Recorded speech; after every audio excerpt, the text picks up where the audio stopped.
एक समय में सिरिपुरम नामक एक गांव में राघव और चंद्रवती नामक पति पत्नी रहते थे। उनका विराज नामक एक बेटा भी था। चंद्रवती का पति और उसका बेटा दोनों उसी गांव में काम करते थे। चंद्रवती बहुत ही कंजूस थी।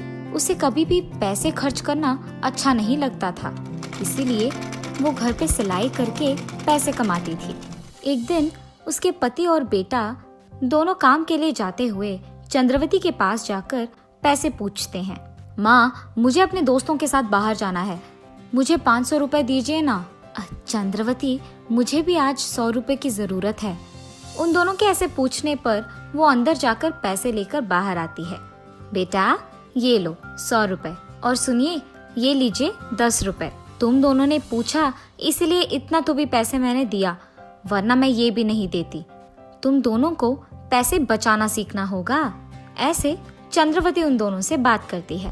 पापा, आपने देखा, मैंने माँ से 500 रुपए पूछा है, लेकिन वो मुझे 100 रुपए देकर ये कह रही है कि मुझे पैसे खर्च करना सीखना होगा। देखा आपने? बेटा, तुम्हारी माँ के बारे में तो हम जानते ही हैं। उसने हमें पैसे दिया, यही बड़ी बात है। तुम्हें तो वो कम से कम 100 रुपए दी है, मुझे देखो 10 रुपए दिया है उसने। ऐसे ही बाप बेटे दोनों हर रोज चंद्रवती के कारण किसी न किसी बात पे दुख होते थे। ऐसे कुछ दिन बीत जाते हैं। एक दिन सरला नामक एक औरत चंद्रवती के पास सिलाई करवाने जाती है। उसको कपड़ा देकर वही बैठकर चंद्रवती से बात करती रहती है। चंद्रवती के घर में तो सभी काम करते हैं, और इतना ही नहीं, ये इतनी कंजूस है कि घर कोई आए भी तो उन्हें कॉफी तक नहीं देती है। इसे सिर्फ पैसे बचाना आता है, खर्च करना नहीं। इसीलिए मुझे अपने बहन की बेटी का रिश्ता यहाँ लाकर चंद्रवती के बेटे से उसकी शादी करवानी होगी। ऐसे ही वो भी खुश रहेगी। चंद्रवती, मेरी बहन की बेटी ना बहुत पली बड़ी है और बहुत समझदार भी है। वो घर पे रहकर पैसे कमाती है, और इतना ही नहीं, मेरी बहन की बेटी ना बहुत अमीर भी है। अब उनका भी तो एक ही बेटी है। वो सोच रहे थे कि कोई अच्छे नौकरी करने वाले मर्द से उसका शादी हो जाए, और अब तुम्हारा बेटा भी तो अच्छी नौकरी ही कर रहा है, तो क्यों ना हम उन दोनों की शादी करवा दे। सरला तो कह रही है कि एक ही बेटी है और अमीर भी है, तो उनके बाद वो सारा जायदाद मेरे बेटे को ही आएगा।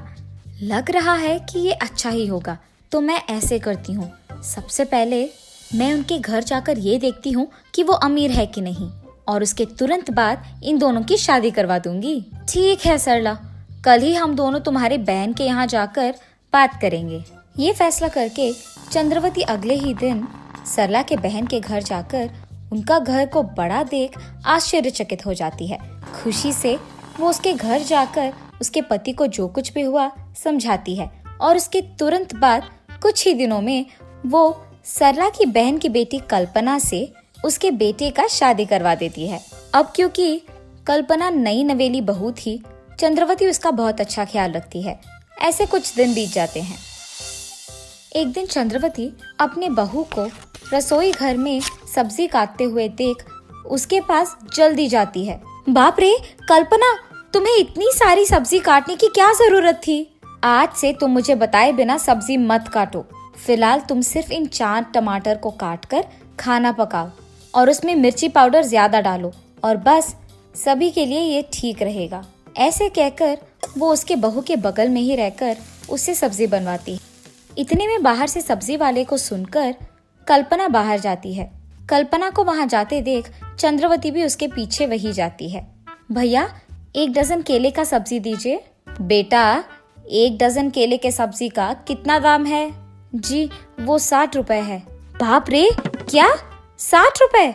तो फिर तुम मेरे बहू को 1 डजन मत दो, 10 रुपए में जितना आएगा उतना ही दो। ऐसे कहकर वो सब्जी बेचने वाले को सिर्फ 10 रुपए देकर वहाँ से चली जाती है। इसी कारण तो सब्जी वाला कल्पना को सिर्फ 10 रुपए के सब्जी देता है। चंद्रवती के ऐसे करने के कारण कल्पना उसी के बारे में सोचते हुए गुम हो जाती है, इतना कि वो उसके पति का आना भी नहीं देखती है। अरे क्या हुआ कल्पना, तुमने तो मेरा आना भी नहीं देखा, इतना क्या सोच रही हो? उसके पति के ऐसे पूछने पर जो कुछ भी हुआ वो उन्हें समझाती है।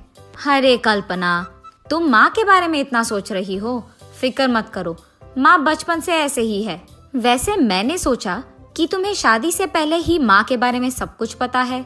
मेरी माँ ने हमारी शादी इसलिए करवाई है क्योंकि तुम अमीर हो, इसलिए उन्होंने तुम्हारे पास दहेज भी नहीं लिया। ज्यादा सोचो मत, बस माँ की बात मान लो। तो इसका मतलब ये है कि मेरी सासू माँ पैसों को ज्यादा गौरव देती है। मुझे कुछ भी करके उनको सबक सिखाना होगा, वरना ये भी हो सकता है कि वो मुझे एक न एक दिन घर से बाहर निकाल दे। इससे पहले मुझे उनका बर्ताव बदलना होगा। ये फैसला करके वो अगले दिन उसके सासू माँ के आने से पहले ही खाने में ज्यादा सब्जी और कम मिर्ची पाउडर डालकर बनाती रहती है। अरे कल्पना, मैंने तुम्हें पहले ही बोला है कि मुझे ऐसे बताए बिना खाना मत पकाओ। तुम इतने सारे सब्जी डालकर खाना क्यों बना रही हो? सासू माँ, हमारे घर में खाना ऐसे ही बनता है। हम कम सब्जी डालकर ज्यादा मिर्ची पाउडर डालकर नहीं बनाते हैं। और तो और सब्जी जब हम खरीदते हैं तो सारे घर वालों के लिए खरीदते हैं, ऐसे 10 रुपए का सब्जी नहीं खरीदते हैं। इतने में बाहर फल बेचने वाला आता है। उसकी आवाज सुनते ही कल्पना बाहर जाकर उसके सासू माँ के सामने ही सारे प्रकार के फल को 1-1 किलो में लेती है। चंद्रवती ये सब देख दंग रह जाती है। अरे ये क्या, ये तो मेरे कहने के एकदम उल्टा कर रही है।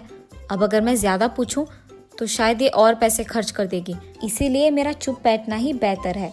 ये सोचकर चंद्रवती वहाँ से चली जाती है। लेकिन कल्पना तब से जानबूझकर उसके सासू माँ के सामने आते जाते सारे लोगों से कुछ ना कुछ खरीदती रहती थी। ऐसे कुछ दिन बीत जाते हैं। एक दिन जब कल्पना ढेर सारे सब्जियां खरीदकर घर के अंदर जा रही थी, चंद्रवती उसे देख ऐसे कहती है, ये क्या है कल्पना, रोज रोज तुम्हारा खर्चा बढ़ ही रहा है। मैंने सोचा अगर मैं चुप रहूंगी तो तुम्हें खुद समझ आ जाएगा, लेकिन तुम तो अभी रुकने वाली नहीं हो। अरे सासू माँ, अगर अब हम खाना ठीक से नहीं खाएंगे तो जितना पैसे हमें सब्जी खरीदने पे खर्च करना है उससे कहीं ज्यादा अस्पताल के बिल पे खर्च करना होगा। इसीलिए हमें अच्छा खाना खाकर स्वस्थ और तंदुरुस्त रहना होगा। अगर हमारी तबीयत अच्छा है तो ज्यादा पैसे कमा पाएंगे ना। सुनो कल्पना, सिर्फ स्वस्थ रहने पर हम ज्यादा पैसे नहीं खरीद पाएंगे, हमें बचत करना होगा। ऐसे ही हम ज्यादा पैसे हमारे पास रख पाएंगे। सासू माँ, मेरे पास एक विचार है, क्यों ना मैं घर पे बैठे ही एक व्यापार ना करूं? ऐसे तो मैं आपसे 4 गुना ज्यादा पैसे कमा पाऊंगी। तब आपको ये सब्जी वब्जी खरीदने में पैसे खर्च हो जाएंगे, इसकी परेशानी नहीं होगी। मगर उस व्यापार के निवेश के पैसे मैं माँ से भी ले सकती हूँ, पर अगर लूंगी तो उन्हें ही लौटाना पड़ेगा।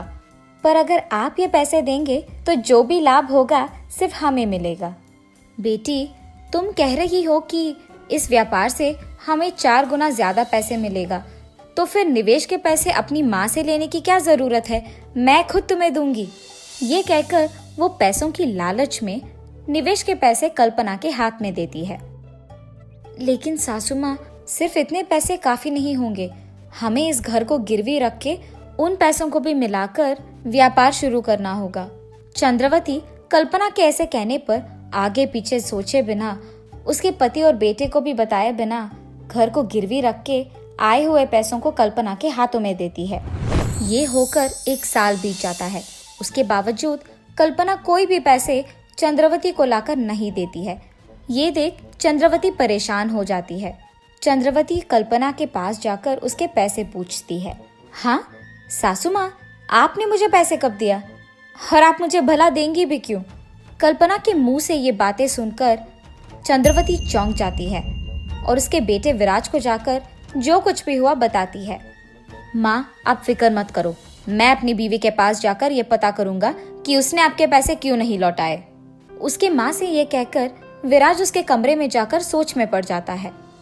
मेरी माँ अगर इतना दुखी है तो इसका मतलब यही है कि मेरी बीवी ने उनसे पैसे लिया ही होगा।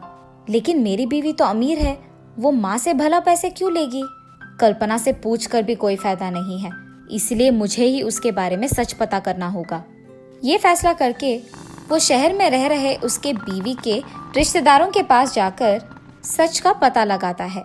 तब उसे ये पता चलता है कि उसकी बीवी अमीर ही नहीं है। कल्पना के माँ बाप ने उसकी माँ चंद्रवती से झूठ कहा था। ये सुनकर विराज दंग रह जाता है और घर आते ही उसके माँ के सामने ही कल्पना का सच पूरा बाहर निकाल देता है क्या तुम अमीर नहीं हो? देखो कल्पना, तुम अमीर नहीं हो ठीक है, लेकिन तुमने मेरे पास जो पैसे लिया है वो तो लौटा दो। सासू माँ, मुझे माफ कीजिए। जो पैसे आपने निवेश के लिए दिया था उससे मैंने व्यापार शुरू तो किया, लेकिन मुझे नुकसान भुगतना पड़ा और अब मेरे पास कोई पैसे नहीं है। मुझे पता नहीं चल रहा था कि आपको मैं ये कैसे बताऊं, इसीलिए मैंने झूठ कह दिया कि आपने मुझे पैसे ही नहीं दिया। कल्पना की इन सारी बातें सुनकर चंद्रवती आश्चर्यचकित हो जाती है और इसी बारे में सोच सोच कर वो बीमार पड़ जाती है। चंद्रवती को ऐसे देख विराज अस्पताल से डॉक्टर घर लेके आता है और वो डॉक्टर चंद्रवती का जांच पड़ताल करके यही बताता है कि उन्हें अच्छी पोषक आहार खाना है और समय पर दवाई भी लेना है। सिर्फ और सिर्फ तब वो ठीक हो सकती है। डॉक्टर के ऐसे कहने पर विराज हर रोज आए हुए पैसों से उसकी माँ की दवाइयाँ खरीद कर, उनके लिए सारे प्रकार के फल खरीद कर उन्हें खिलाते हुए, उनकी देखभाल करते हुए उनके पास ही रहता है। ऐसे कुछ दिन बीत जाते हैं। एक दिन चंद्रवती उसके बेटे को दवाइयों के लिए पैसे खर्च करना देख बहुत निराश होती है। उसको ऐसे निराश देख विराज उनके पास जाकर ऐसे पूछता है, माँ, आप अब भी पैसों के बारे में सोच रही हैं? नहीं बेटा, मैं अपनी सेहत को खराब करके तुमसे ऐसे पैसे खर्च करवा रही हूँ। माँ, मुझे इन पैसों से बढ़कर आपका सेहत है। आप पहले इस सब का चिंता छोड़कर खुश रहिए। आप सिर्फ ठीक से खाना खाइए और स्वस्थ रहिए। कम से कम अब तो पैसों का चिंता करना छोड़ दीजिए। माँ, तुम सही कह रहे हो बेटा। जब मेरे पास पैसे थे मैंने उन्हें कभी खर्च नहीं किया और मैंने बहुत कंजूसी किया है, और आज जब मेरा सेहत खराब हो गया है मैं अब भी पैसे खर्च नहीं कर पा रही हूँ क्योंकि मेरे पास कुछ बचे ही नहीं है। पैसों के कारण ही मैंने अपना सेहत बिगाड़ दिया है। अगर अब भी मैंने अपना बर्ताव नहीं बदला तो मैं हमेशा पछताऊंगी। तुम सबको भी मेरे कंजूसी के कारण बहुत भुगतना पड़ा, उसके लिए मुझे माफ कर दो बेटा। मैं आइंदा ऐसे कभी नहीं करूंगी। उसकी ये सारी बातें कल्पना वहीं रहकर सुनती है। मुझे माफ कीजिए सासू माँ, मुझे पता है कि आपने मेरी शादी आपके बेटे से इसीलिए करवाई है क्योंकि मैं अमीर हूँ, लेकिन मेरे अमीर ना होने के बारे में आपको पता लगने के बावजूद आप में कोई बर्ताव नहीं आया। इसलिए मैंने आपको सच नहीं बताया कि आपके पैसे मेरे पास सुरक्षित है। आप में ये बदलाव आए इसीलिए मैंने ये सच अब तक किसी को नहीं बताया और आपको ऐसे दुख पहुंचाया। मेरा इरादा ये नहीं था। मेरा इरादा सिर्फ आपको बदलना था। आज से आप खुश रह सकती हैं क्योंकि आपके दिए पैसों को मैंने खर्च नहीं किया है। बेटी, मेरे ही कारण और मेरे बर्ताव के ही कारण तुमने ये सब किया और तुम्हें इतना करना भी पड़ा। इसीलिए इस सब का गलती मैं अपना मानती हूँ। तुम्हारे पास ये सब पैसे रखकर भी तुमने उसे कभी खर्च नहीं किया, इससे तुम्हारा गुण पता चलता है। अब से मैं किसी को भी अपनी कंजूसी से ऐसे दुख नहीं पहुँचाऊंगी। ये वादा करके चंद्रवती उसके बर्ताव में बदलाव लाती है और उसके घर और परिवारवासी सारे खुश रहते हैं।